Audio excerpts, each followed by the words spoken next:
ফরিদপুরের আলফাডাঙ্গা উপজেলা স্বাস্থ্য ও পরিবার পরিকল্পনা কর্মকর্তা ডাক্তার নাজমুল হাসান এবং তার স্ত্রী ডাক্তার শাহতাজ আলমের ব্যাপক অনিয়ম দুর্নীতির প্রতিবাদে অপসারণের দাবিতে বিক্ষোভ সমাবেশ এবং মানববন্ধন কর্মসূচি পালন করেছে ছাত্র সমাজ।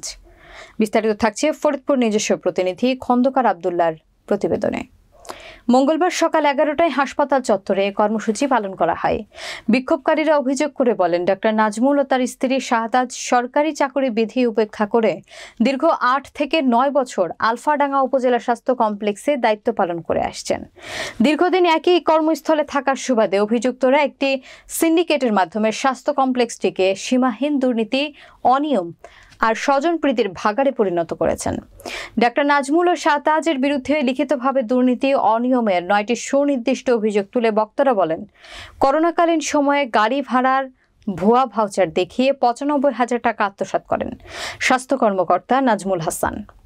এছাড়াও করোনার সেবা দেওয়া স্বাস্থ্যকর্মীদের অতিরিক্ত বরাদ্দ, ডাটাবেস সংরক্ষণ, শ্রমিক মজুরি, সুপারভিশন, পরিসংখ্যানবিদ ও অতিরিক্ত ভর্তি রোগী দেখিয়ে প্রায় অর্ধ কোটি টাকা হাতিয়ে নিয়েছেন তিনি। ডাক্তার নাজমুল, কিছুক্ষণ আগে কিছু ছাত্ররা আমার অফিসের সামনে এসে বিক্ষোভ করেছে, কী বিষয়ে করেছে সেটা আমি এখনও জানি না, এবং রাজধানী টেলিভিশনের সংবাদকর্মীকে দেখে রেগে যান হাসপাতালের ডাক্তার আবিদ হোসেন।